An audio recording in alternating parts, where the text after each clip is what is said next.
মানুষকে মানুষ হিসাবে মূল্যায়ন করবেন ইনশাআল্লাহ বলেন।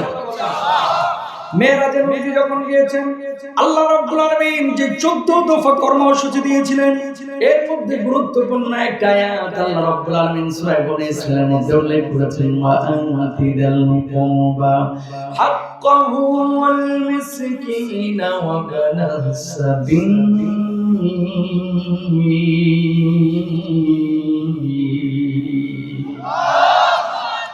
আবার আল্লাহ রাব্বুল আলামিন বললেন, আত্মীয়তার হক আদায় করো। তোমার বোন আছে, তোমার ভাই আছে, তোমার আত্মীয় স্বজন যারা আছে আশপাশে, দূরবর্তী আত্মীয়, নিকটবর্তী আত্মীয়, সব আত্মীয় স্বজনের সাথে ভালো আচরণ করো, তাদের খোঁজ খবর রাখো। খেয়াল করে দেখেন, এই এলাকার অনেকেই হয়তো বা বিসিএস ক্যাডার হয়েছে, অনেকেই ভালো ভালো পর্যায়ে গেছে, আজকে ঢাকা সিটির মধ্যে ভালো ভালো জায়গায় ফ্ল্যাট করেছে, বাড়ি করেছে। যে এলাকার পানি খাইলে, গাছের ফল খাইলে, মাটি ব্যবহার করলে, এই এলাকায় বড় হলে, এখন ঢাকায় তুই বড় হুমরা সুমরা হয়েছিস, ও ভাই এলাকার তো তোর উপরে একটা হক আছে। সারা বছরে 2,000 টাকা এলাকার জন্য খরচ করে না, আছে না নাই? এজন্য আল্লাহ রাব্বুল আলামিন সূরা নিসার মধ্যে কি বলছেন, ওয়া'বুদুল্লাহ ওয়া লা তুশরিকু বিহি শাইআন ওয়া বিল ওয়ালিদাইনি ইহসানা।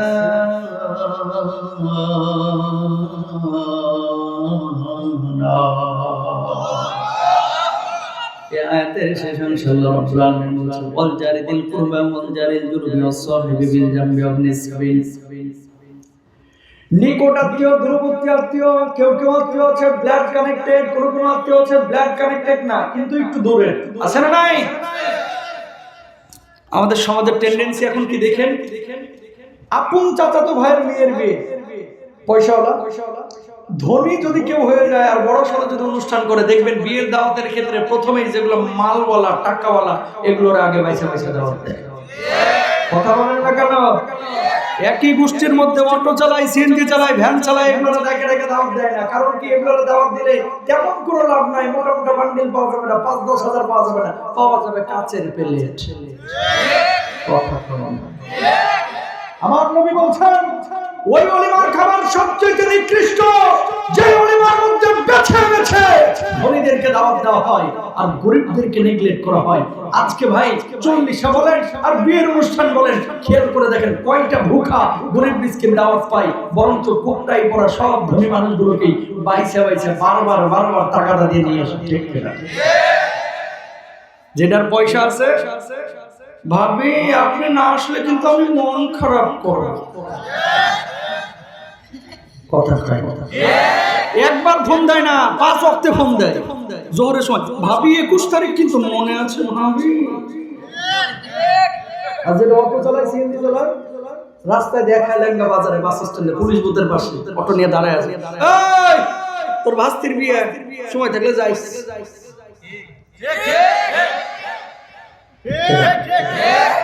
তোর ভাস্তির বিয়া, সময় থাকলে যাস। আর ওইদিকে মালদাররা ভাবি না আসলে কিন্তু আমরা মন খারাপ করব। একদিন আগেই চলে আসি গায়ে হলুদের গায়ে, মাকসাদ খারাপ। কি খারাপ? এই জন্য আল্লাহর নবী সাল্লাল্লাহু আলাইহি ওয়াসাল্লাম কি বলছেন, খেয়াল করেন, তুমি যদি হায়াতের মধ্যে রিজিক বারাকা চাও, তুমি যদি রিজকের মধ্যে বারাকা চাও, হায়াতটা বরকতময় হোক, রিজিকটা বরকতময় হোক, যদি চাও তাহলে আত্মীয় স্বজনের সঙ্গে ভালো আচরণ করো। এই জামানায় সবচেয়ে বড় অবহেলিত আত্মীয় হচ্ছে চাচা, অবহেলিত আত্মীয় হচ্ছে ফুফু, অবহেলিত আত্মীয় হচ্ছে মামা, অবহেলিত আত্মীয় হচ্ছে নিজের আত্মীয় স্বজন, ব্লাড কানেক্টেড যারা আছে। নিজে হুমলা চুনা হয়ে যাচ্ছে, হাজার হাজার টাকা কামাচ্ছে, লাখ লাখ টাকা কামাচ্ছে, কিন্তু নিজের গরিব আত্মীয় স্বজনের দিকে অনেকে খোঁজ খবর রাখে না। আবার এই লোকটাই দেখা যায় নিজের এলাকায় টাকা না দিয়ে শাহজালাল ইয়ামানি রহিমাহুল্লাহ ওই কবরে সিলেটে গিয়ে 10,000 দান করে আসে। ঠিক কিনা? আল্লাহ রাব্বুল আলামিন কি বলছেন, ফি আমওয়ালিহিম হাক্কুন লিস-সাইলি ওয়াল মাহরুম।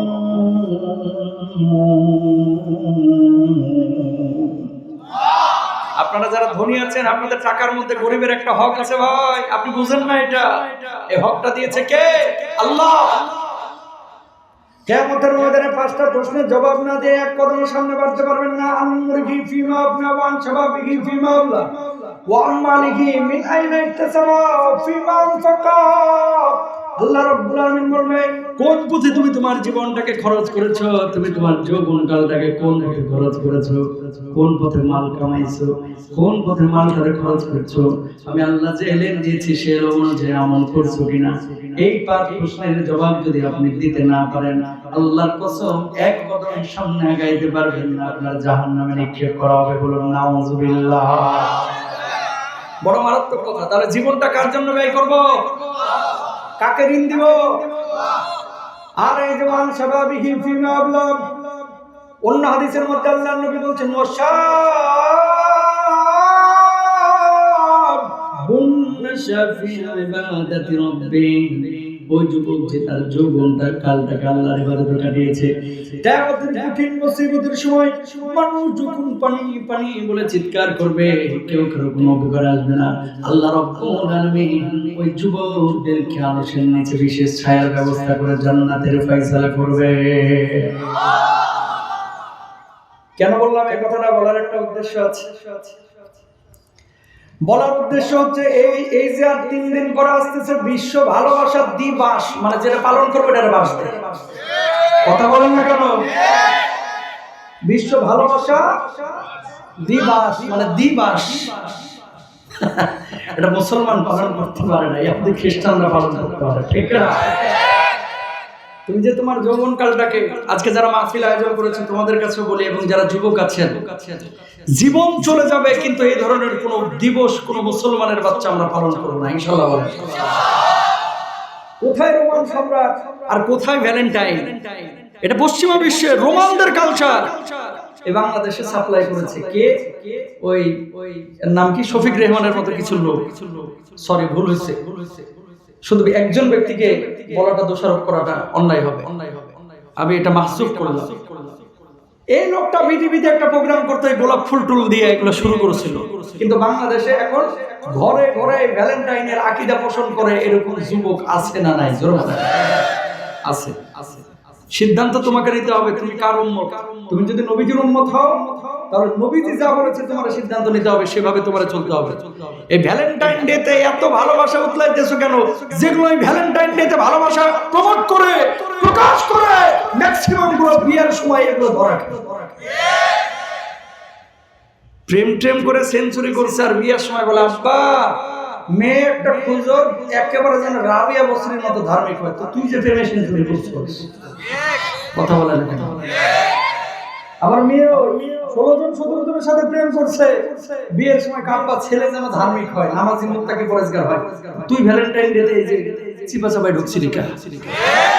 ঠিক না?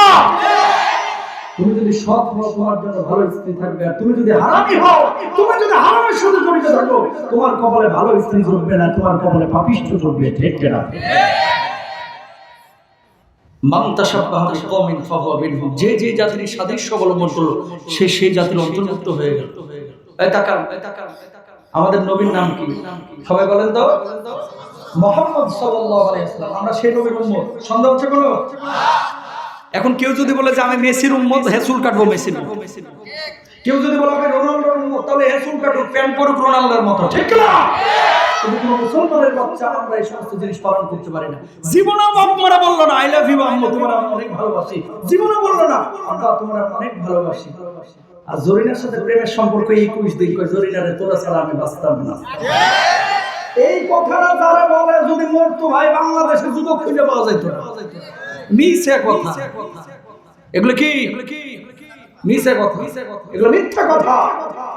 যুবক এবং যুবতী আপনাদের কাছে হাতটা রিকোয়েস্ট জোর করে বলতেছে, কয়দিনের জিন্দেগি, কালকে কিন্তু আপনি মারা যাবেন। এই ভ্যালেন্টাইন ডেটা আমরা মুসলমানরা কেউ পালন করব না, ইনশাআল্লাহ বলে। শাহবাগ মোড় থেকে তো আমার বাসা মাত্র 5-6 কিলো। এক একটা বড় গোলাপ ফুল এমন হয় যে সেদিন 250-300 টাকাতেও বেচে। যাদের প্রেমের ঠেলা একেবারে জোর মারছে, বাপের পকেট মারে হলো জরিনারে গোলাপ ফুল কিনা দেয়। কেরে তুই গোলাপ ফুল কিনলি কিসের জন্য? 300 টাকা দে, তোর মারে ডিম কিনা দে, তোর মা খুশি হবে, দুধ কিনা দে, ঠিক কিনা? জীবনে বাপ মারা দিল না। ভালোবাসা অবশ্যই দরকার। কখন? আল্লাহর নবী বিশ্বনবী সাল্লাল্লাহু আলাইহি ওয়াসাল্লাম বলেন মারাজুলান তাহাব্বা ফিল্লাহি জিতামা আলাইহি ওয়া তাফাররাকা আলাইহি। দুইজনের ভালোবাসা, যে ভালোবাসা আল্লাহর জন্য হবে, আল্লাহ রাব্বুল আলামিন তাদের ভালোবাসাগুলো কবুল করবেন। আর যাদের বিচ্ছিন্ন হবে আল্লাহর জন্য, আল্লাহ রাব্বুল আলামিন সেটাও কবুল করবেন। আল্লাহ তাআলা ওই ছেলে এবং ওই মেয়ে যারা আল্লাহর জন্য একে অপরের সঙ্গে ভালোবাসা করেছে, অবৈধ প্রেম করে নাই, আল্লাহ রাব্বুল আলামিন ওই যুবক যুবতীদেরকেও জান্নাতের মধ্যে দাখিল করবেন। বলুন সুবহানাল্লাহ। যেখান থেকে কথা হচ্ছে, প্রিয় ভাইরা আমার, আত্মীয় স্বজনের জন্য টাকা পয়সা খরচ করবেন, মনে রাখবেন আপনি যখন মারা যাবেন ওই কুমিল্লা থেকে নোয়াখালী থেকে আপনার কিন্তু জানাজার মধ্যে মানুষ আসবে না, আপনার জানাজায় আসবে আপনার পাড়ার মানুষ। কথা বলেন না কেন? আপনার জানাজায় কিন্তু আপনার আত্মীয় স্বজনই আসবে। সুতরাং সেই আত্মীয়দের সঙ্গে গাদ্দারি করবেন না, বেইমানি করবেন না, পাশের মানুষটার সঙ্গে গাদ্দারি বেইমানি করবেন না। এই মানুষগুলোকে ভালোবাসেন, পাড়ার মানুষগুলোকে ভালোবাসেন, আল্লাহ রাব্বুল আলামিন আপনার ভালোবেসে জান্নাতের ফয়সালা করে দেবেন। বলুন সুবহানাল্লাহ।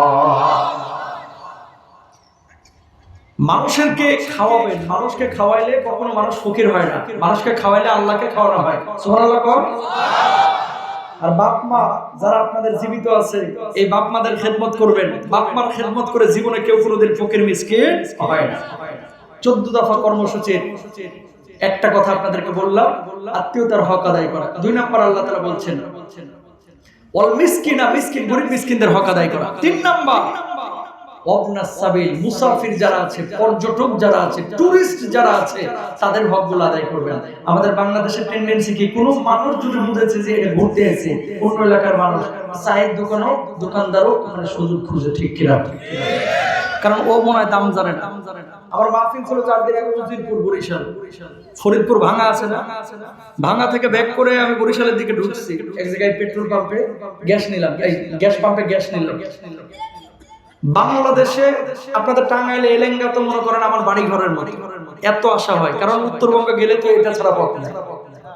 তো এখানে চা খাই, এক চায়ের দাম রং চা, আদা দিয়ে হালকা একটু, কয় টাকা? সবাই কোন কয় টাকা? দেখেন কোরআনুল কারীমে আল্লাহ তাআলা কত সুন্দর বিধান দিয়েছে, আসলে আমরা বুঝি না তো এগুলো।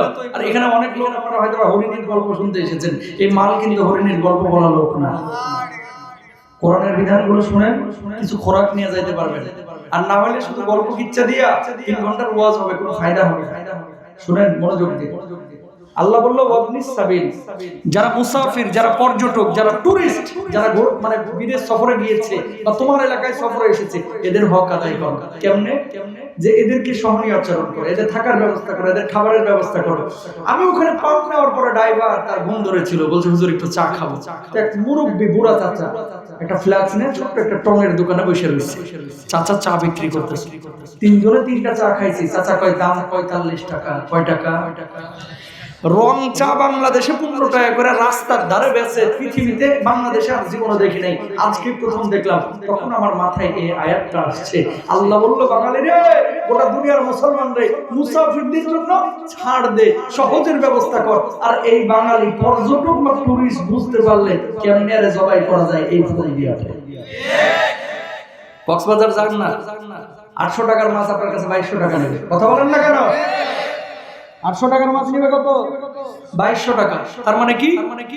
মেরাজের যে কর্মসূচি ওয়াবনাস সাবিল বলে আল্লাহ তাআলা বলেছে, মুসাফিরদের খোঁজ খবর রাখা, তাদের হক আদায় করা, এটা দায়িত্ব স্বয়ং আল্লাহ সুবহানাহু ওয়া তাআলা আপনাকে দিয়েছে। সুবহানাল্লাহ। এরপর আল্লাহ রাব্বুল আলামিন কি কর্মসূচি দিচ্ছেন দেখেন, খেয়াল করেন। লা তাজআল মা'আল্লাহি ইলাহান আখা فتقعد مذموما مخذولا।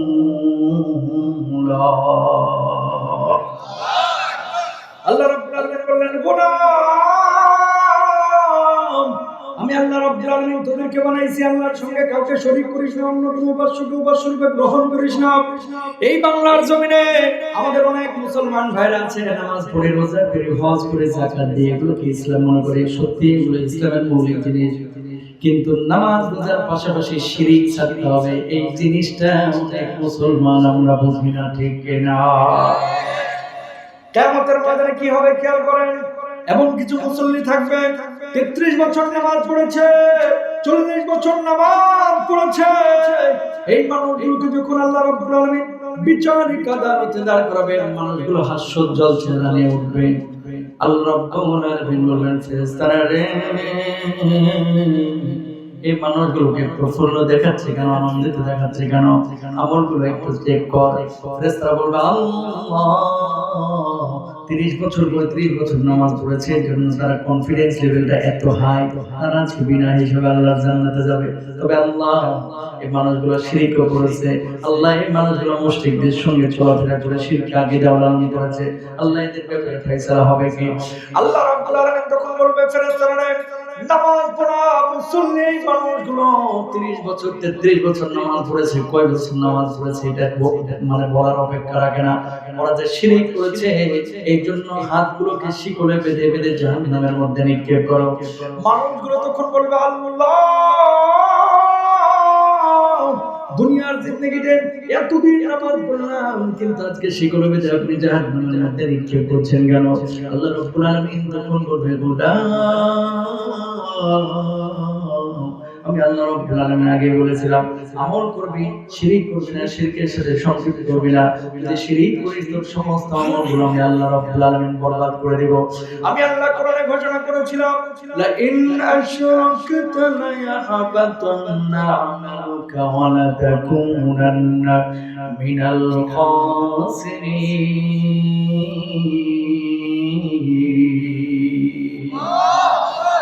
যদি তুমি শিরক করো তোমার সমস্ত আমলগুলো বরবাদ হয়ে যাবে। বরবাদ করে দিবেন কে? নামাজ পড়বেন, কিন্তু এই নামাজটা আপনাকে জান্নাতে নেবে না। 30 বছর টাকা জমাইলেন ব্যাংকে, প্রতি মাসে 10,000 করে রাখছেন, 30 বছর পরে ধরেন টার্গেট নেন 50 লাখ আপনি পাবেন, ব্যাংক আপনারা দিবে। 30 বছর পরে ব্যাংকে যা বলতেছেন, ভাই আমার টাকাগুলো দেন, ব্যাংক বলতেছে একটা টাকা তো আপনার অ্যাকাউন্টে জমা হয় নাই, সব সরকার নিয়ে গেছে গা। তখন কি হবে? অনেক মানুষের স্টক করার অবস্থা হবে, ঠিক কিনা? আমরা যে নামাজ পড়ি, নামাজটা কেন পড়ি? মুক্তির জন্য, ঠিক না? রোজা যে করি আল্লাহর কাছে ক্ষমার জন্য পড়ি। এখন নামাজ পড়লেন 33 বছর 30 বছর, কিন্তু কবরে গেলেন মুশরিক হয়ে, একটা নামাজও আপনার কবুল হবে না। এই জন্য হাতটা জোর করে বলি, জীবনে শিরক করেন না। হাত জোর করে বলি, জীবনে শিরকের ধারে কাছে যাবেন না, ইনশাআল্লাহ বলেন। বানানো গল্প বলতেছি, টাকা 18 জন নবীর কবর আল্লাহ তাআলা আমারে জিয়ারত করাইছে, আলহামদুলিল্লাহ। ইউটিউবে ডকুমেন্ট আছে কেমনে হুজুর এত টাকা পান করে মাহফিল থেকে কামান নাকি, একটা টাকাও মাহফিলে আমি টুরিস্ট মানে এই সফরে খরচ করি না, সম্পূর্ণ টাকা দিয়েছে আটকে দিয়েছে। কেন? রমজান মাসে একটা প্রোগ্রাম আপনারা দেখেন, কাফেলা, নবী রাসূলদের বিভিন্ন এলাকা, কবর, বিভিন্ন স্থাপনা আমি দেখাই, এটার হোস্ট আমি। এই সময় আল্লাহ তাআলা নিয়ে গেছেন। খেয়াল করেন, টাঙ্গাইলে এই জিনিসটা খুব বেশি। বাপমা করতো, বাপমা ভুল করে গেছে, ঠিক আছে, তারা কবরে চলে গেছে, আল্লাহ তাদেরকে মাফ করে দেয়। বিভিন্ন মানুষ আছে মসজিদেও সিজদা করে, কবরে গিয়েও সিজদা করে। কথা বলেন না কেন? এতজন নবীর কবর জিয়ারত করলাম, কোথাও দেখলাম না সিজদা দিতে, কিন্তু বাংলাদেশে উলিয়াদের মাজারে অনেকে সিজদা দেন। আপনারা এটা করবেন না, এটা জায়েজ না, এটা নিষিদ্ধ। আল্লাহ তৌফিক দান করুক, আমিন বলেন। নূহ নবীর নাম শুনছেন?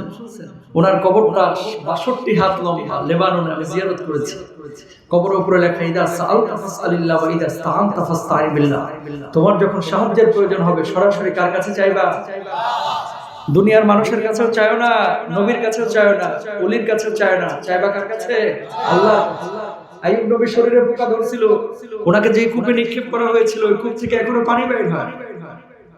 আমি চিন্তা করলাম, আল্লাহ বাঁচাইছে যে কূপটার কবরটা বাংলাদেশে আল্লাহ দেয় নাই, দিলে যার অধীনে থাকতো এই কূপটা, ওবেটা শিল্পপতি সালমানের ফ্রাউনের চাইতে বেশি টাকা ওলা বের হতো। কথা বলেন ঠিক কিনা? কারণ কি? এই জাতি চাই ডাইরেক্ট ফরফরায় জান্নাতে চলে যাবে। হুজুর যদি এখন বলে যে এই বোতলের মধ্যে আবে হায়াত আছে, মানে এমন পানি আছে যেই পানিটা আপনি এক ঢোক খাবেন সারা জীবন আর মরবেন না, কিয়ামত পর্যন্ত হায়াত পেয়ে যাবেন, কিছু লোক এটাই বিশ্বাস করে। কথা বলেন না? কিছু লোক এটাই। এই দেশের মানুষ চাই কি জানেন? এই দেশের মানুষের ধর্মীয় আবেগ অনেক, কিন্তু ধর্মীয় জ্ঞান কম। ধর্মীয় আবেগ আছে কিন্তু জ্ঞান নাই। আইয়ুব নবীর কূপটা বাংলাদেশে যদি থাকতো কি হইতো? যার অধীনে থাকতো টিকিট বানাইতো, কূপ দেখার লাগে 60 টাকা টিকিট দিতে হবে। কয় টাকা? 60 টাকা। এদিকে একটা ইনকাম, ওইদিকে হোমিওর বোতল ছোট ছোট কাচের, কিন্তু পানিগুলো ভরতো দিয়ে হ্যান্ডি মাইক নিয়ে বসতো। স্বামী স্ত্রীর অমিল। আপনি কি অবাধ্যকে বাধ্য করতে চান? মনের মানুষকে কাছে টানতে পারছেন না? আপনি কি বিদেশে যেতে আগ্রহী? আপনি কি আমেরিকার ভিসা পাচ্ছেন না? আর দেরি নয়, চলে আসুন গুরু বাবার কাছে। এক ডোজ মাত্র 200 টাকা। ঠিক রাখবে, বিশ্বাস করা যাবে? যাবে? এটা একটা আকীদার বিষয়। কদরি খায়রিহি ওয়া শাররিহি মিনাল্লাহি তাআলা।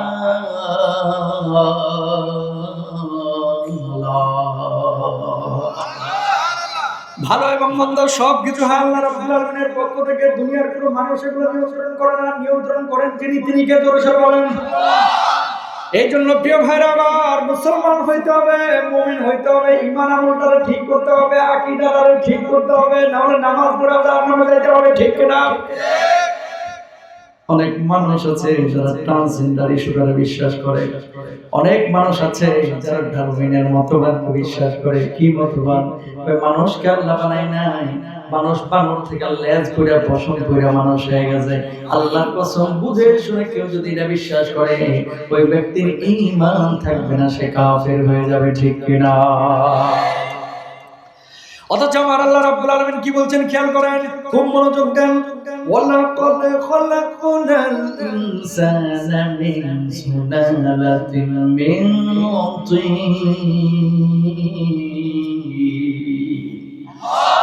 আমি আল্লাহ রাব্বুল আলামিন মানুষকে মাটির উপাদান দিয়ে বানাইছি। অন্য আয়াতে আল্লাহ বলছে শুকনো ঠনঠনে মাটি দিয়ে বানাইছি। সুবহানাল্লাহ কোন?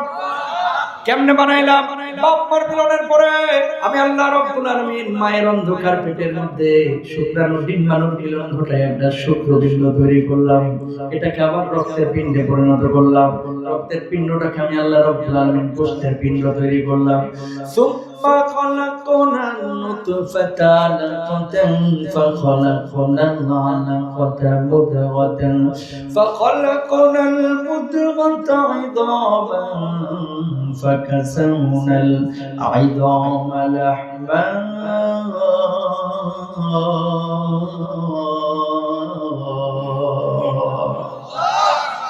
মায়ের অন্ধকার পেটের মধ্যে বাপ মার মিলনের পরে শুক্রবিন্দু, তারপরে রক্তের পিণ্ড। মা তখনও জানে না পেটের মধ্যে কি ঘটনা ঘটছে। ওই রক্তের পিণ্ডটাকে আল্লাহ রাব্বুল আলামিন এবার গোশতের পিণ্ড তৈরি করলেন। আপনার জীবনের রহস্যটা দেখেন, সৃষ্টি তত্ত্ব কিভাবে আল্লাহ তাআলা আপনারা বানাইছে। ওই গোশতের উপরে আল্লাহ তাআলা এবার হাড়ের ফ্রেম গুলো লাগাইলেন। মাছের কাটার মতো তখন দেখা যায় তো আপনার বুকের হাড় ধরে, মাথার হাড় ধরে। ওই হাড়ের উপর আমার আল্লাহ রাব্বুল আলামিন আবার গোশতের প্রলেপ দিলেন। মা তখনও জানে না পেটে কিছু একটা হচ্ছে। ওই গোশতের উপর আল্লাহ রাব্বুল আলামিন সাদা কালো চামড়া লাগায় দিলেন। আল্লাহ এবার ফেরেশতাদেরকে বললেন, ফেরেশতারা রে, আমি আল্লাহ এখন মায়ের পেটের মধ্যে ওই বাচ্চার মধ্যে রূহটাকে ফুৎকার করব। আল্লাহ ইশারা করলেন, মায়ের পেট ভেদ করে, বাচ্চার পেট ভেদ করে ওই বাচ্চার ছোট্ট একটা হৃৎপিণ্ডের মধ্যে আল্লাহ রাব্বুল আলামিন রূহটারে ফিটিং করে দিলেন। আরো আস্তে কোন সুবহানাল্লাহ। কষ্ট হলে বলেন তো, কষ্ট হচ্ছে? এবার বাচ্চা পিলপিল করে মাছের মতো নড়াচড়া শুরু করলো। কার পেটের মধ্যে? মায়ের। মা এবার দৌড় দিয়ে স্বামীর কাছে এসে বলে, আমার পেটের মধ্যে কি যেন নড়তেছে, আল্লাহ কি যেন দিচ্ছে পৃথিবীর মধ্যে। ওই মা যখন বুঝে যে আমার পেটের মধ্যে কিছু একটা নড়তেছে, এই চাইতে সুখের মুহূর্ত ওই মায়ের কাছে আর হতে পারে না। ঠিক কিনা? ওই মা বুঝবে না যে মা 18 বছর মাতৃত্বের স্বাদ পায় না। কিন্তু যে মা একবার বুঝেছে যে আমার পেটের মধ্যে কিছু একটা নড়তেছে, তখন তো আপনি ব্যারিস্টার ছিলেন নাকি?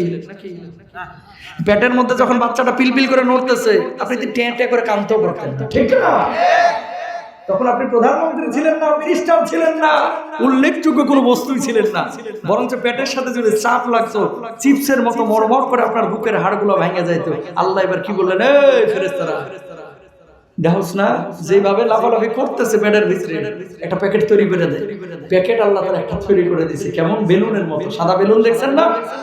বেলুনের মতো প্যাকেট একটা তৈরি করে আল্লাহ তাআলা 2-2.5 লিটার পিচ্ছিল পানি ওই প্যাকেটটার মধ্যে ঢুকাইয়া এবার বাচ্চাটাকে ওখানে আল্লাহ তাআলা ভাসায় দিলেন। সুবহানাল্লাহ কোন না? আপনি বলবেন হুজুর মায়ের পেটের মধ্যে আল্লাহ বাচ্চা দিল, প্যাকেট বানানোর আবার দরকার ছিল কি? কারণ আছে। মা বেগুন কাটে, মা বড় মাছ কাটে, মা তরকারি রাঁধে, মা দৌড়ঝাঁপ করে, মা গা গোসল দেয়। এই গোসলের সময় মায়ের পেটের সাথে, মা যখন বাথরুমে বসে, মায়ের পেটের সাথে পিঠের সাথে বাচ্চাটার ওই পেট এগুলো চাপ লাগে খচ খচ খচ করে হাড্ডিগুলো ভেঙে যাইতে পারতো। এই জন্য আল্লাহ ওই প্যাকেটের মধ্যে বাচ্চাটারে ভাসায় দিল। এবার মা ডানে ঘুরে, বাচ্চা বামে যায়, মা বামে যায়, বাচ্চা ডানে আসে, মা বসে, বাচ্চা উপরে চলে আসে, মা দাঁড়ায়, বাচ্চা নিচে গিয়ে ঘাপটি মেরে উঠে থাকে। টেকনোলজি কার? জোরে বলেন কার? এবার আমার আল্লাহ রাব্বুল আলামিন কি করলেন? মায়ের নারীর সঙ্গে ওই সন্তানের নারীটাকে মিলাইয়া মায়ের হাইজের রক্ত বন্ধ করে আল্লাহ রাব্বুল আলামিন বাচ্চার পেটের মধ্যে খাবার সরবরাহ করেছেন। বলুন সুবহানাল্লাহ। এবার আপনারাই বলেন স্রষ্টা কে? এখন কেউ যদি বলে যে না না না মানুষ বানর থেকে এমনি এমনি হয়েছে, আমরা বলি তোর বাপ দাদা বানর হইতে পারে, আমগো না। কথা বলেন ঠিক না? যেগুলো বলে যে বানর থেকে মানুষ হয়েছে, আমার কথা হচ্ছে এগুলোরে নিয়ে যে মানুষের সাথে না রেখে ঢাকা চিড়িয়াখানায় রাখে। কারণ বানরের জায়গা আশরাফুল মাখলুকাতের সাথে না, এদের জায়গা হচ্ছে চিড়িয়াখানায়। ঠিক না? চিড়িয়াখানায় ঢুকাবে, আমরা যাই বাদাম দিব, আমরা গাজর দিব, মাঝে মাঝে লেজ টানবো, মাঝে মাঝে গুতা দিব। কথা কন না কেন? কথা সত্য না? যেহেতু বানর হওয়া তোদের এত শখ, তোরা যা চিড়িয়াখানায় ঢুক। আল্লাহ হেদায়েত দান করুন, আমিন বলেন। আব্দুল্লাহ ইবনে মাসউদ এই হুজুর যেমন পাশাপাশি বসা, আল্লাহ নবীর পাশে বসা।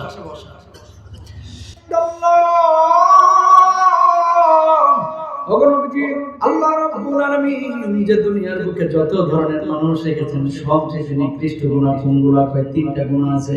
এক নাম্বার আনতাজালা লিল্লাহি নিদ্দান ওয়া খালাকা, আল্লাহ তোমারে বানাইছে অথচ আল্লাহর সাথে কাউকে শরীক করলা। দুই নাম্বার আনতাকুলা ওয়ালাদাকা মাখাফাতা ইয়াতাম, আল্লাহ তোমারে খাওয়াইবে, তোমার সন্তানরে খাওয়াইবে, কিন্তু সন্তান জন্মের আগেই ভাবলা যে কি খাওয়াইবে, সন্তান জন্ম নিলে এইজন্য পেটের মধ্যে সন্তানকে হত্যা করে ফেললা অথবা সন্তান নিলা না। তিন নাম্বার ওয়া আনতুজানি ফি হালিলাতি জানি, এই দুনিয়ার জিন্দেগিতে যারা জিনা ব্যবচার করে, পরক্রিয়া করে, অন্যের স্ত্রীর দিকে লোলুপ দৃষ্টি দেয়, আল্লাহর জমিনে এর চাইতে বড় নিকৃষ্ট গুনাহ আর নাই। বলুন নাউযুবিল্লাহ।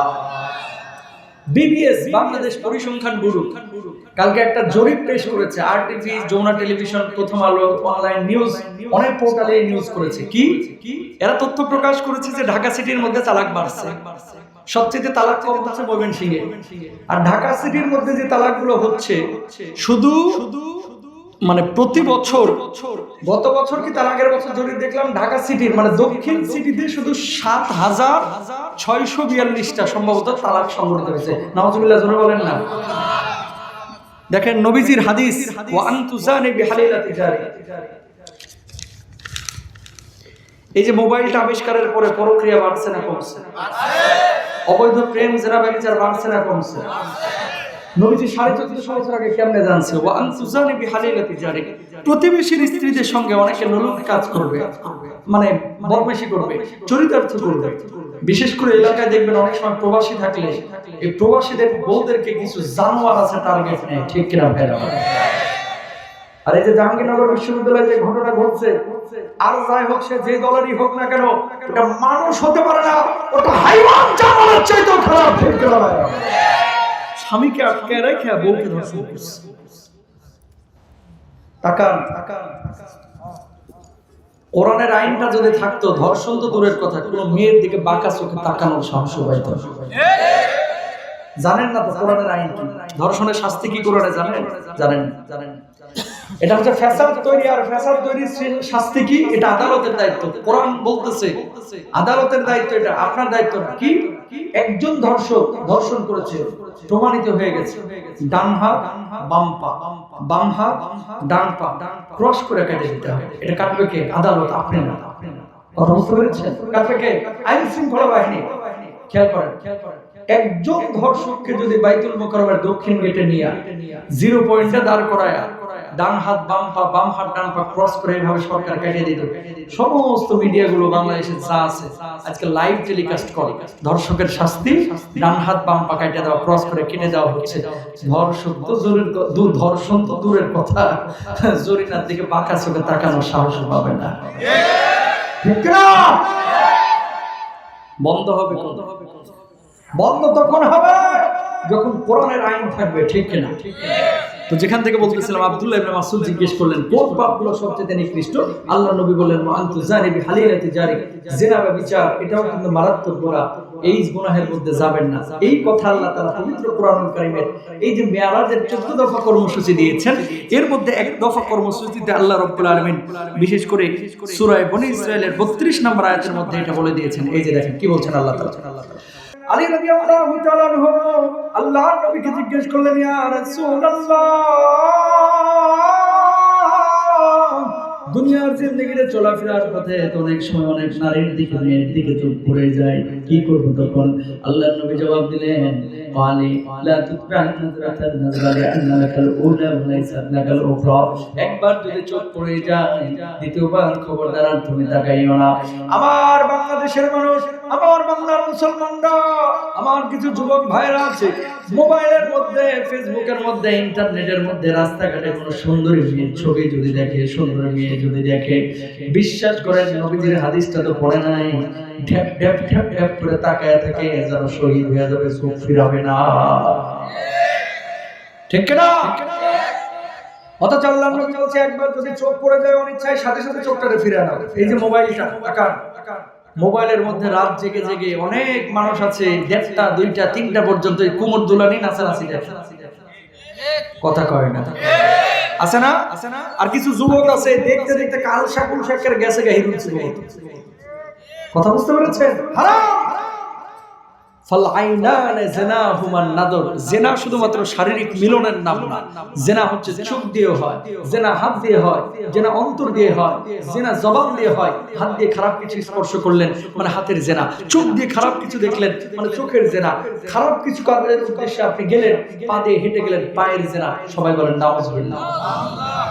কিয়ামতের ময়দানে সুব্বা ফি আইনিহি ইয়াউমাল কিয়ামা, এই সমস্ত মানুষদের চোখের মধ্যে আল্লাহ তাআলা গলিত উত্তপ্ত সীসা ঢেলে দিবেন। নাউযুবিল্লাহ বলেন। প্রিয় ভাইরা আমার, তাকান তাকান, আল্লাহর নবী সাল্লাল্লাহু আলাইহি ওয়াসাল্লাম কি বলছেন? লা ইয়াকুনান্না মিন উম্মতি আকওয়ামুন ইস্তাহিল্লুনাল সাইরা ওয়াল হারিরা ওয়াল ফাখরা ওয়াল মাযি, আমার উম্মতের মধ্যে এক শ্রেণীর উম্মত আসবে যে উম্মতগুলো যারা ব্যভিচারকে হালাল মনে করবে, চিকন চাকন পোশাক পরিধানকে হালাল মনে করবে, যে উম্মতগুলো মদ পানকে হালাল মনে করবে, জুয়াকে হালাল মনে করবে, যে উম্মতগুলো গান বাজনাকে হালাল মনে করবে। আপনাদের এলাকায় হয়তো বা জুয়া নাই, মদ নাই, অন্য এলাকায় বহুত আছে। মদ জুয়া ছেড়ে নাই বলেন। অথচ আল্লাহ রাব্বুল আলামিন বলছেন ইয়াসআলুনাকা আনিল খামরি ওয়াল মাইসির কুল ফীহিমা ইসমুন কাবীরুন ওয়া মানাফিউ লিন-নাস। মদ আর জুয়া সম্পর্কে অনেকে বলে কি জানেন? হুজুর, বোতল যদি দুই একটা মাঝে মাঝে না মারে শরীর ম্যাজ ম্যাজ করে, ভালো লাগে। কিছু বদমাশ আছে না নাই? সকালবেলায় বিড়ি না খেলে নাকি পেট ক্লিয়ার হয় না, এরকম লোক আছে না নাই? পৃথিবীর একমাত্র খাবার যার গায়ের উপরে লেখা আছে এটা খালি তুই মরবি তারপরেও কি, এটার নাম কি? সিগারেট। জোরে বলেন, এটার নাম কি? এটার গায়ে লেখাই আছে ধূমপান মৃত্যু ঘটায়, এটা খালি তুই মরবি তারপরেও খা। কারণ কি? মন মানে না হুজুর।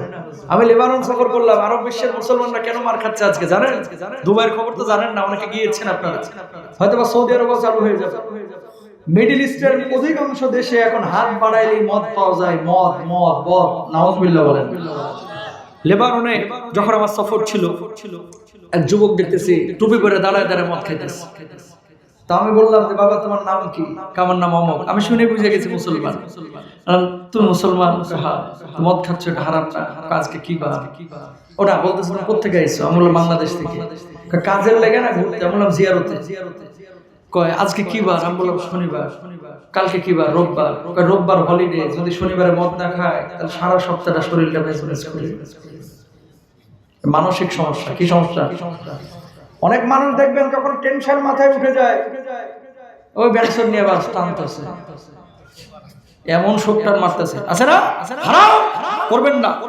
আপনাদের টাঙ্গাইলে যে পাম্প গুলো আছে দেখবেন, বাথরুম গুলো পাম্পের ঢুকে দেখবেন বাথরুমের মধ্যে পানির চাইতে বিড়ির মুথা বেশি। কথা বলেন ঠিক কিনা?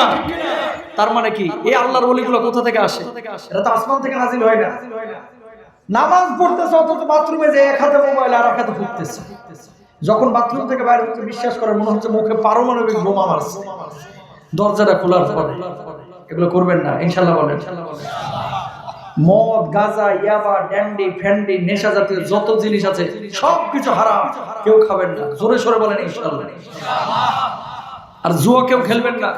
জুয়ার কিন্তু একটা নীতি আছে ভাই, জুয়ার একটা নীতি আছে কি জানেন?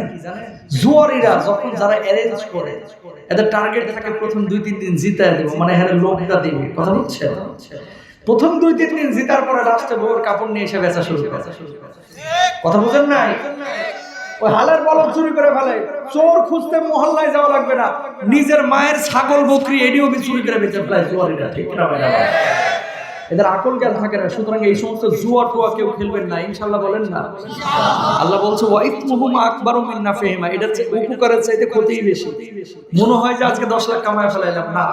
আল্লাহর কসম করে শপথ করে বলতে পারি, জুয়া খেলে, হারাম উপার্জন করে, সুদ খেয়ে, ঘুষ খেয়ে টাকা কামাইবেন 10 লাখ, রাখতে পারবেন না। কেন রাখতে পারবেন না? হারামে কিন্তু আরাম নাই ভাই। ইমাম সাহেবের বেতন দেন 5,000, রিকশাওয়ালা অটোওয়ালারা কামাই 12,000, 13,000, 14,000, শরীরে কোনো রোগ নাই, গরুর গোশত 1 কেজি খাইলেও কোনো সমস্যা নাই। আর টাঙ্গাইলের সমসম 1-2 কেজি মেরে দেয়, কোনো সমস্যা নাই। আর যেটা হারাম করে ড্যাপ ড্যাপ করে তাকায় থাকে, একটা মিষ্টি হজম না। কথা বলেন ঠিক কিনা? আছে না এরকম? তার মানে কি যেদিন থেকে হারাম খাবেন সেদিন থেকে আরাম শেষ। হারাম কেউ খাবো না, সুদে জড়াবো না, ঘুষে জড়াবো না, জিনাহের মধ্যে জড়াবো না। সবাই বলেন ইনশাআল্লাহ।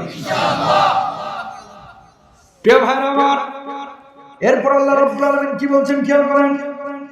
وَقَضَى رَبُّكَ أَلَّا تَعْبُدُوا إِلَّا إِيَّاهُ وَبِالْوَالِدَيْنِ إِحْسَانًا।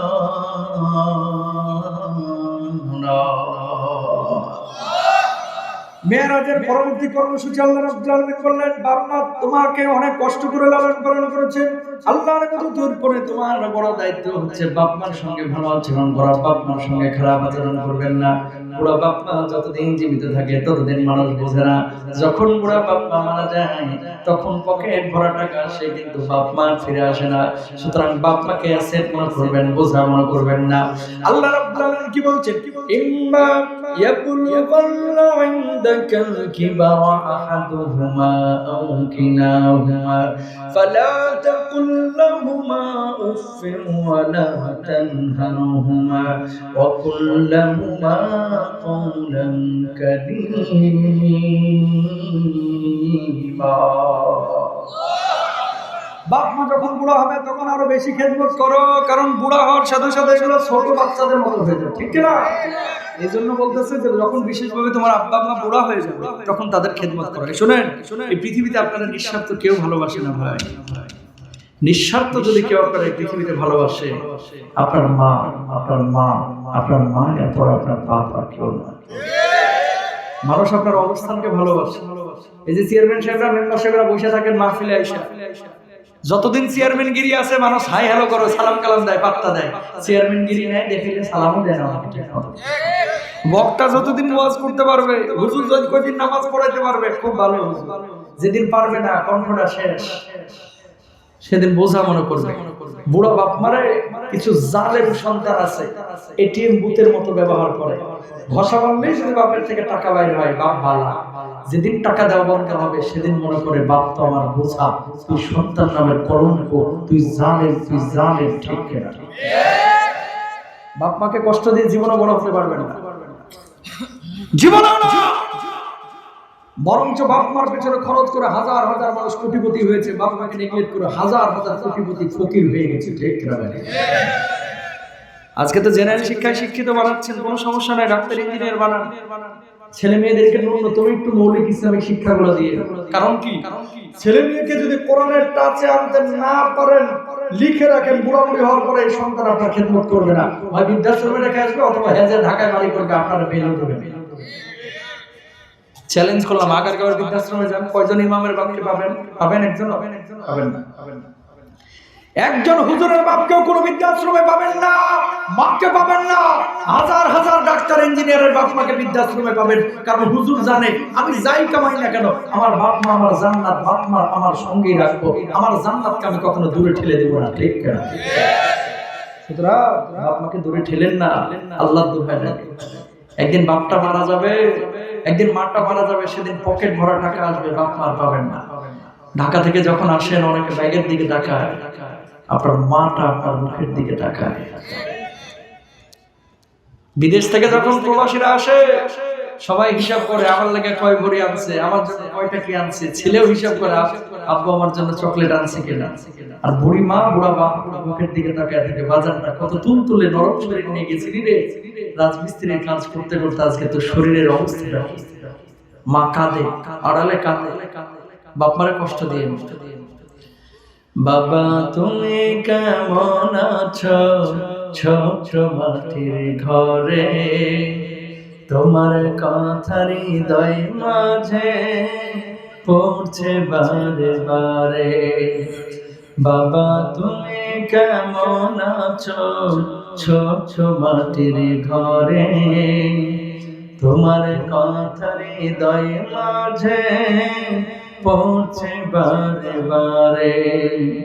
বাবা গো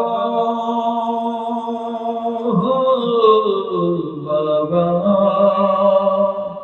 বাবা গো বাবা, কত আদর কত স্নেহ তোমার কাছে পেলাম, সব কিছু হারিয়ে আজকে নিঃস্ব হয়ে গেলাম। কত আদর কত স্নেহ তোমার কাছে পেলাম, সব কিছু হারিয়ে আজকে নিঃস্ব হয়ে গেলাম। ভালোবাসি তোমায় বাবা, বুকটা যে যাই ছেড়ে, ভালোবাসি তোমায় বাবা, বুকটা যে যাই ছেড়ে, তোমার কথা হৃদয় মাঝে পড়ছে বারে বারে। বাবা গো বাবা, বাবা গো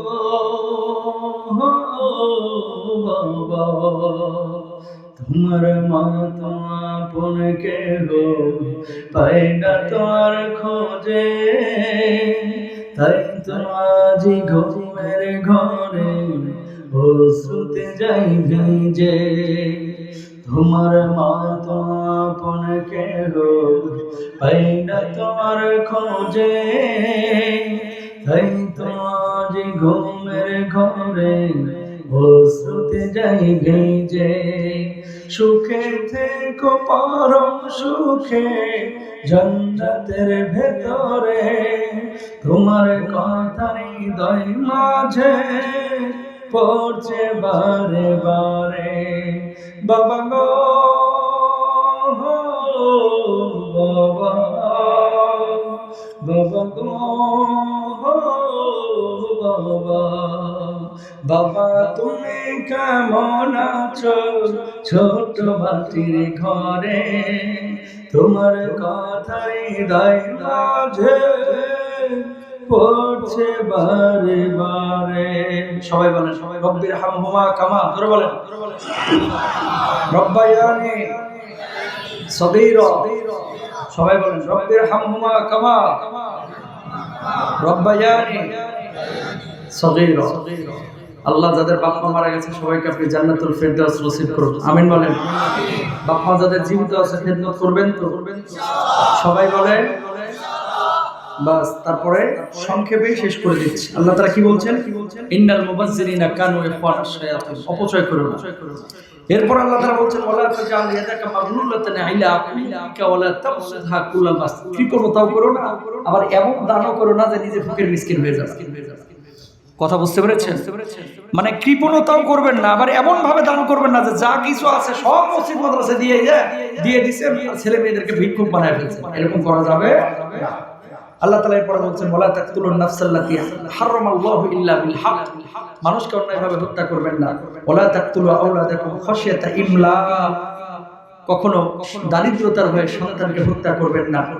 ওয়ালা তাকফু মা লাইসা লাকা বিহি ইলম, যেটা আপনি জানেন না সেটা নিয়ে কখনো তর্ক করবেন না। এটা বাংলাদেশের বাঙালিদের একটা আন্তর্জাতিক সমস্যা। কথা বলেন না? জানলেও তর্ক করে, না জানলেও তর্ক করে।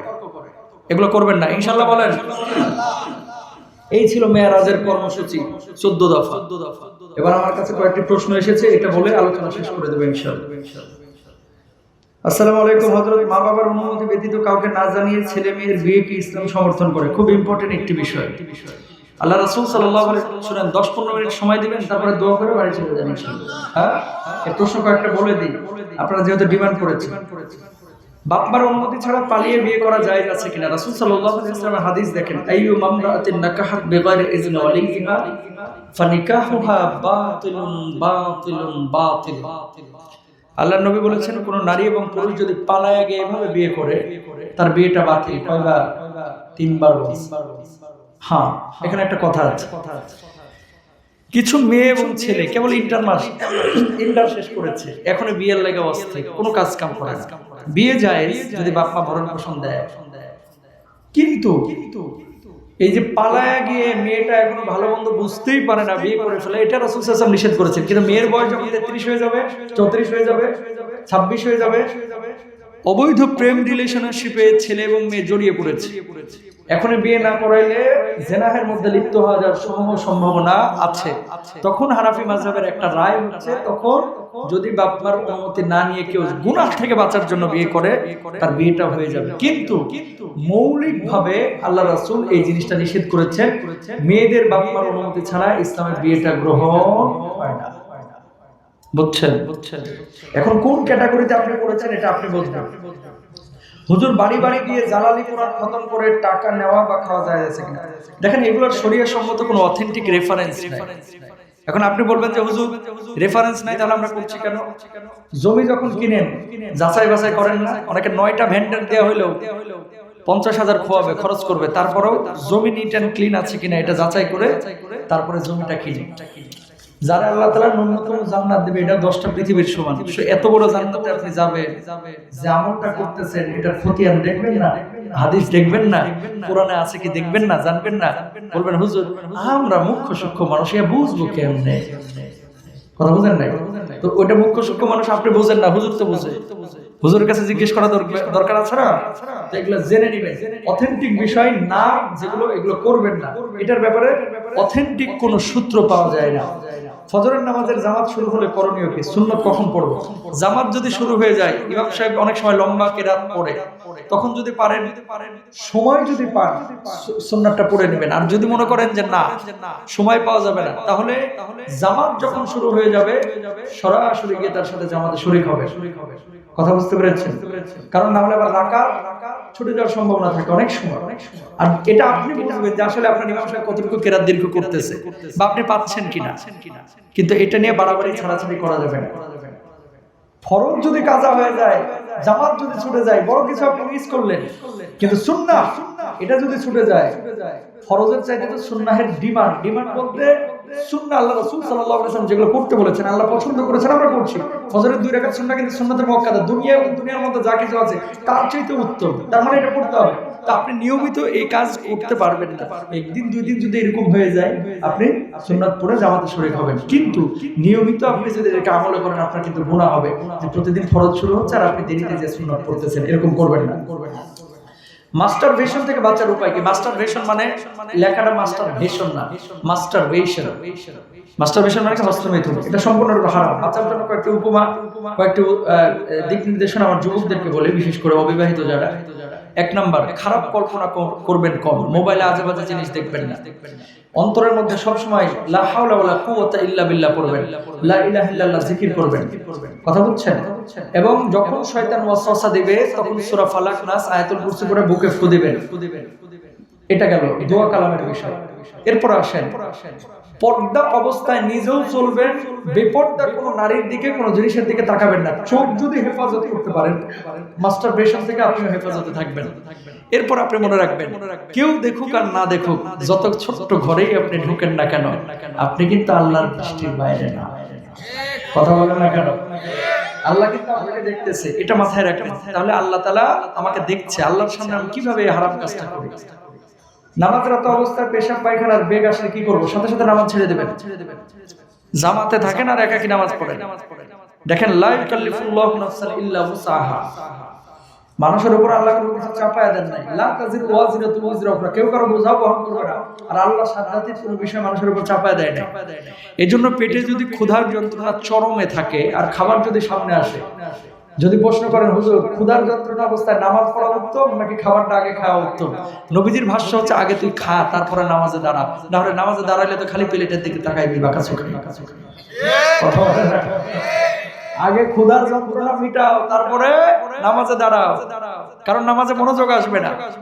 তো পেটের মধ্যে মোচর মারছে, মসজিদ খারাপ হয়ে যাচ্ছে, লুঙ্গি অলরেডি অর্ধেক খারাপ হয়ে গেছে, তারপরে দাঁড়ায় থাকতে হবে ঝিল মেরে ফিঞ্চ মেরে। এই কথা, এই কাজ আপনার দরকার নাই, চলে এসেছে, এটা তো আল্লাহ দিয়েছে। এটাকে আপনি বানায় কি করছেন? আল্লাহ দিয়েছে। তার মানে কি? রমজান মাসে একটা মাসালা শুনেন, মেয়েদের মেনস্ট্রুয়েশনের সময় তাদের রোজা না রাখলেও চলে। এটা না রাখলে চলে বলতে তাদের তো হারাম রোজা রাখা, যখন অসুস্থ তারা। এটা দিয়েছে কে? আল্লাহ। এখন মা বলে নাকি ট্যাবলেট খেয়ে বন্ধ রাখে, সেটা তাদের বিষয়, রোজা হয়ে যাবে, কিন্তু এটা জরুরি না। তা আল্লাহ তাকে পেশাব পায়খানার বেগ দিচ্ছে, আপনি কেন এখানে খিচ মেরে বসে রয়েছেন? আপনি আগে যে সারবেন, তারপরে এসে আবার নামাজ পড়বেন, ইনশাআল্লাহ বলেন। কোন পীর সাহেবের পায়ে সিজদা দেওয়া জায়েজ কিনা? আল্লাহ রাসূল সাল্লাল্লাহু আলাইহি ওয়াসাল্লাম বলেন, কোন মানুষকে যদি মানুষ সিজদা দেওয়ার অনুমতি দিত, আল্লাহ তাআলা যদি পারমিশন দিতেন, প্রত্যেক স্বামী স্ত্রীকে আদেশ করতেন স্বামীকে সিজদা দিতে। যেহেতু দেয় নাই, নবী সাল্লাল্লাহু আলাইহি ওয়াসাল্লাম নিষেধ করেছেন। সিরিয়া কি ইয়ামান থেকে একজন সাহাবী এসে বলছে, ইয়া রাসূলুল্লাহ, অন্য ধর্মের মানুষগুলোদেরকে দেখলাম যে তারা গুরুদেরকে সিজদা দেয়, আমার মনটাই চাই ভক্তি ভরে আপনার পায়ে আমি সিজদা করব। আল্লাহর নবী বললেন, খবরদার না, যদি সিজদা দেওয়া জায়েজ হতো তাহলে স্ত্রীকে স্বামীর জন্য মানে সিজদা দিতে আল্লাহ আদেশ করতেন। যেহেতু করে নাই, সুতরাং সিজদা একমাত্র কাকে দিবা? আল্লাহকে, কোনো মানুষকে সিজদা না। ঈশ্বরকে সালাম দেন, মুসাফা করেন, কপালে চুমা দিতে পারেন, কিন্তু এই যে এই সমস্ত জিনিস করবেন না। গীবতকারীর গুনাহ মাফ হবে কিনা? অবশ্যই মাফ হবে যদি তওবা করে। মেরাজে গিয়ে যে সমস্ত মানুষগুলোকে জাহান্নামে নবীজি দেখেছেন, এর মধ্যে উল্লেখযোগ্য হচ্ছে গীবতকারী। আর বাংলাদেশে প্রতিটা মহল্লায় কিছু আছে 4-5 জন, এরা হচ্ছে গীবত কমিটির সভাপতি। কথা বলেন না কেন? চায়ের দোকানগুলোতে বসে বসে জামালের ছেলে কি করলো, সামাদের পোলাই কি করলো, মরিয়মের বিটি কি করলো, এগুলো নিয়ে খালি আলোচনা। এদিকে কাকার লুঙ্গি নিজেরই নাপাক হয়ে গেছে, এটার খবর নেই। কথা বলেন ঠিক না? খালি আরেকজনের বেটার দিকে তাকায় আর নিজের বেটার খবর নাই। তোমার বেটা যে পাঙ্কু কাটিং মেরে মারতেছে, বললোকে পারে না, আবার বাপরে ভুল যায় না। ছেলে হোক মেয়ে হোক, খবরদার কেউ গীবত করবেন না, ইনশাআল্লাহ বলেন। আর গ্রাম বাংলার আমাদের কিছু মা বোন আছে, বিবিসি বাংলা, ওই বাড়ি টিনের ফুটা দিয়ে তাকায় থাকে, মরিয়ম ভাবের সাথে জামাইয়ের কি জ্ঞান হচ্ছে, ঝগড়া হচ্ছে, আর হে খালি তালি মারতেছে, কথা বলে না। আছে না এরকম? পুরুষদের মধ্যেও কিন্তু আছে। দুই বন্ধু মিলে মারামারি লাগছে, ঝগড়া লাগছে গেটের মধ্যে, এই রাস্তার মধ্যে, থামানোর কোনো টেন্ডেন্সি নাই। মুখে বলে আজকে মারামারি করিস না, মনে মনে বলতেছে খিচ্ছেলা পিড়া আছে না? ওইদিকে বাড়ির ফাঁক দিয়ে একজনের কথা নিয়ে এসে মরিয়ম ভাবি গেছে বাচ্চা স্কুলে নিয়ে, 15 জন ভাবি উঠে বসে বলে, ভাবি কি যে দেখলাম গো, এই কথা আর কাউরে বলেন না, খালি আপনারই বললাম। কথা বুঝছেন? আজকে সামনে কয়জন? 15 জনের সামনে বলে খালি আপনাদের কি বললাম। এই 15 জন যেহেতু আবার মনে করেন আল জাজিরা বিবিসি যা আছে সব এগুলো করা যাবে? পুরুষ হোক নারী হোক, এগুলো সম্পূর্ণরূপে হারাম, কেউ করবো না, ইনশাআল্লাহ বলেন। সন্তানহীন কোনো ব্যক্তি বা যার সন্তান হয়নি তাকে আটখোরা বলা ঠিক কিনা? সম্পূর্ণরূপে হারাম। ইয়াহাবুল মাইয়াশা ওয়া ইনাসা ওয়া ইয়াহাবুল মাইয়াশা উযুকু আও ইযাবুজুহুম যুকরানা ওয়া ইনাসা। মনে রাখবেন, সন্তান দেওয়ার মালিক কে? আল্লাহ। যারা ইচ্ছে ছেলে দেয়, যারা ইচ্ছে মেয়ে দেয়, যারা ইচ্ছে আল্লাহ বন্ধ করে রেখে দেয়। যারা বলে আটখোরা, আমি তাদেরকে বলবো আপনি হচ্ছে আবু জেহেলের মামাতো বোন বা আবু জেহেলের চাচাতো ভাই। কারণ আল্লাহর সিদ্ধান্তের বাইরে আপনি যে অবস্থান নিয়েছেন, ছেলে মেয়ে কার হবে না হবে এটা আল্লাহ ছাড়া কেউ জানে না। সুতরাং এটা একটা রোগ হতে পারে, আল্লাহর পরীক্ষা হতে পারে। আল্লাহর বিষয় আল্লাহর উপর হাওলা করেন। আর আমি আপনার এসে আল্লাহ দিছে, আপনার বোর্ডারও তো এরকম আল্লাহ তাআলা বানিয়ে দিতে পারতেন, ঠিক কিনা? সুতরাং কোনো মা বোন এই কাজ করবো না, ইনশাআল্লাহ বলেন। হারাম এটা, মাহরাম ছাড়া এটা এটা লেখাটা মানে ডাক্তারি লেখা লিখছে, দাঁড়ান তারপরে একটু বারজাক ছাড়া সিজদা করা হারাম, এরকম কোনো কথা আছে কিনা? বারজাক আপনি পাইবেন কেমনে? বারজাক তো আসমানের জিন্দেগি, মৃত্যুর পরের জিন্দেগি। এই ধরনের কোনো কথা বিশ্বাস করা যাবে না। ভালোবাসা দিবস পালন করা যাবে কিনা এটা একটু আগে আলোচনা করেছি, পালন করা যাবে না। মান তাশাব্বাহা বিকওমিন ফাহুয়া মিনহুম। এই ভালোবাসা দিবস যারা পালন করবে এরা মূলত ইহুদি খ্রিস্টানদের কালচার অনুসরণ করবে। আল্লাহ হেদায়েত দান করুন, আমিন বলেন। কুরবানি ঈদের চাঁদ উঠলে চুল নখ কাটা যাবে কিনা? যেই দিন নবীজি কাটতে নিষেধ করেছেন কোরবানির দিনগুলোতে, চাঁদ উঠলে নবী সাল্লাল্লাহু আলাইহি ওয়াসাল্লাম নিষেধ করেছেন। বিশেষ করে যারা কোরবানি দিবেন তারা তো কাটবেনই না, এটা আল্লাহ রাসূল ইশারা করেছেন। আর যারা কোরবানি দিবেন না তারাও যদি না কাটেন, ঈদের দিন কোরবানির পরে যদি কেউ কাটে, আল্লাহ রাব্বুল আলামিন তারাও একটা কোরবানির সওয়াব দিয়ে দিবেন। ছেলেরা হাতে পায়ে মেহেদি দিতে পারবে কিনা? অবশ্যই পারবে। অনেকে বলে যে হুজুর নবীজি না দাড়িতে মেহেদি দিছে, তাহলে মেয়েরা ছেলেরা আবার পায়ে মেহেদি দিতে পারে কেমনে? নবীজি তো তেল খাইছো, তেল তো দাড়িতে দিছে, তেল আবার গায়ে ঢালেন কেন? কথা বলে না। নবীজি তেল খাইছে না? তেল কি গায়ে দাড়িতে দিছে না? তো তেল দেখে আবার আপনার ছোট পোলার পাছায় ঢলতেছে, কথা কয় না কেন? ছোট বাচ্চারা যখন গোসল করতে যাচ্ছে তখন তার মাথা তো আর তুলে দিচ্ছেন, আছে না নাই? তো হাতে পায়ে এগুলো দেওয়া যাবে। সুন্নতি চুল কেমন হবে? বাবরি রাখবেন তিনটা তরিকায়। একটা হচ্ছে এই যে হাড্ডিটা আছে না উঁচু, সহজভাবে বলে দিই, উঁচু হাড্ডি পর্যন্ত ঝুলে থাকবে, চারিদিকে সমান। আরেকটা হচ্ছে হাড্ডি এবং চুলের উৎপত্তি স্থলের মাঝামাঝি জায়গা পর্যন্ত চুলটা বড় হবে। আরেকটা হচ্ছে চুলের উৎপত্তি স্থল পর্যন্ত চুলটা, মানে বাবরি চুল, এই তিন ভাবে রাখবেন। আর যদি বাবরি না রাখেন চারিদিকে সমান করবেন। খবরদার কেউ Messi cutting, Ronaldo cutting, Suleman Khan cutting মারবেন না, ইনশাআল্লাহ বলেন। জন্মবারে জন্মবারে না রে ভাই, এটা হচ্ছে জুমাবারে। আচ্ছা যাই হোক, জন্মবারেও হতে পারে যে আমি যেদিনে জন্ম নিয়েছি। কি আবার ঈদ লাগছে নাকি? এত ফালাফালি করতেছে কেন? জন্মবারের চুল নখ কাটা যাবে কিনা? অবশ্যই যাবে, কোনো সমস্যা নাই। শবে বরাতের আমল কি? শবে বরাতে উপলক্ষে হালুয়া রুটি খাওয়া যাবে কিনা? হালুয়া রুটি যে কোনো দিন খাইতে পারেন। আর শবে বরাতের আমল হচ্ছে দিনে রোজা রাখবেন, রাতের বেলায় নামাজ পড়বেন। আম্মা জান আয়েশা সিদ্দিকা রাদিয়াল্লাহু তাআলা আনহার হাদিস। তবে হ্যাঁ, হাদিসটা নিয়ে কেউ বলছে দুর্বল, কেউ বলছে দুর্বল না, আমলযোগ্য। আপনার যেটা ভালো লাগে আপনি করবেন ইনশাআল্লাহ। কোন মেয়ের মায়া পড়লে বের হওয়ার উপায় কি? মানে মেয়ের প্রতি মায়া জন্মাইছে, ওরে ভাই তোর মায়াটারে এখন জন্মাইছে ঠিক আছে, এটারে একটু কন্ট্রোল এটারে এখনই বাইর করে ফেলা হবে। বিয়ে করো, যার সাথে বিয়ে হবে যত মায়া আছে উজাড় করে দাও। এই ভালোবাসা দিবসে যেগুলো এই যে বেশি মায়া দেখায়, এগুলো কিন্তু পরে পানির মতো নিয়ে হুজুরের পেছনে ঘুরে গেছে।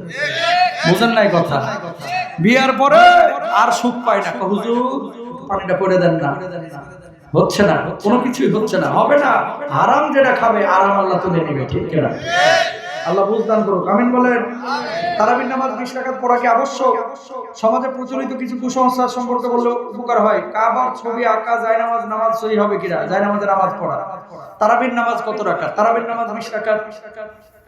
রাসূল আকরাম সাল্লাল্লাহু আলাইহি ওয়াসাল্লাম প্রতিদিন 20 রাকাত পড়েছেন এরকম কোনো দলিল নাই। আবার প্রতিদিন 8 রাকাত পড়েছে এরকম কোনো দলিল নাই। তবে হ্যাঁ, আল্লাহ রাসূল 8 রাকাতও পড়েছে, 20 রাকাতও পড়েছে, 36 রাকাতও পড়েছে। এখন কথা হচ্ছে এটা সুন্নাহ নামাজ, যত বেশি পড়বেন সব তত বেশি।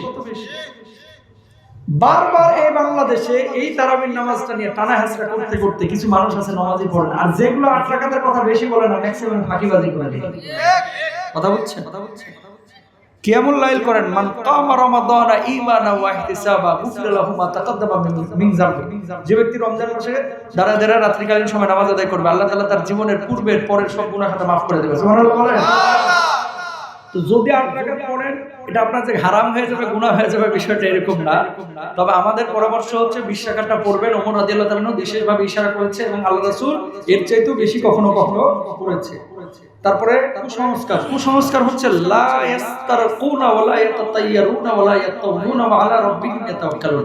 কুসংস্কার বিশ্বাস করবেন না, এগুলো খারাপ। কুল্লু বিদআতিন দালালা কুল্লু দালালাতিন ফিন্নার। কেমন পরীক্ষা এসএসসি চলতেছে, আজকে ডিম খাইস না ভাই, ডিম খাইলে গুল্লা পাইবি, এরকম আছে না নাই? রবিবারে ঝাড়ের বাস কাটতে নাই, বিড়াল তোর মারছে অমনি ঝাপটা ধরে, খবরদার আজকে বাড়ি থেকে বাইরে বেশ না, এরকম বলে না? বিশ্বাস করবেন না। এই জিনিসগুলো কাও ডাকতেছে, কয় বাড়ির মধ্যে না জানি কি খারাপই আছে, বিশ্বাস করা যাবে না।